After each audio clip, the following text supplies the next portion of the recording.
यदि आप हमारे चैनल के सभी गाने को पसंद करते हैं तो डीडी प्रोडक्शन हाउस के यूट्यूब चैनल को लाल बटन दबा के सब्सक्राइब करें और घंटी के निशान को जरूर दबाएं। लभरा हरे ले बाबा देवा घर में एक से बोलो शिव शंकर भगवान की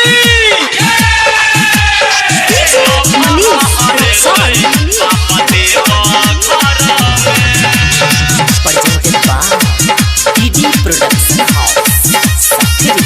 लभरा हरे ले बाबा देवा घर में साथे कामर लटकाएला नगर में, साथे कामर लटकाएला नगर में, तो हमर लभरा हरेले बाबा देवा घर में, हमर सोना हरेले बाबा देवा घर में। पता नहीं कतऽ गुम भेलै बाबा हर बार में, पता नहीं कतऽ गुम भेलै बाबा हर बार में, तो हमर लभरा हरेले बाबा देवा घर में, हमर सोना हरेले बाबा देवा घर में। लभरा हरे ले बाबा देवा घर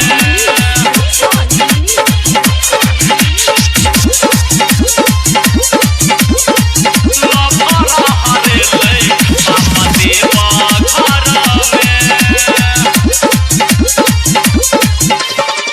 लभरा हरे ले बाबा देवा घर में लभरा हरे ले बाबा देवा घर में पेढ़ने रह के रुआ कपड़ा लेने रह कावर, जल्दी देखाब बाबा अपन तू पावर, जल्दी देखाब भोला अपन तू पावर। अपना बाबा पेढ़ने रह के रुआ कपड़ा लेने रह कावर, जल्दी देखावा बाबा अपन तू पावर पर। भीड़ छलै तोरा डगर में पर, भीड़ छलै बाबा डगर में, तो हमर लभरा हरेले तोरे नगर में, हमर लभरा हरेले बाबा देवा घर में। लभरा हरे ले बाबा देवा घर में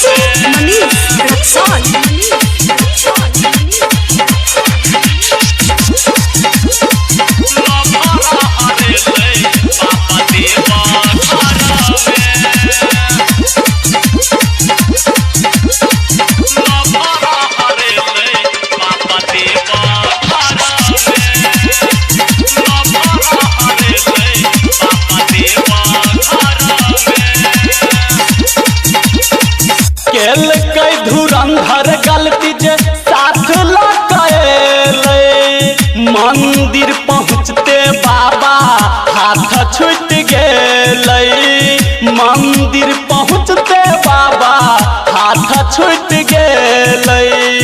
हाथ छूट गए बाबा केल कई धुरंधर गलती साथ लगाएले, मंदिर पहुँचते बाबा हाथ छूट गेलै। रखला रूपम के खाली अपना नजर में, रखला रूपम के खाली अपना नजर में, तो हमर लभरा हरेला बाबा देवा घर में, हमर लभरा हरेला तोरे नगर में बाबा।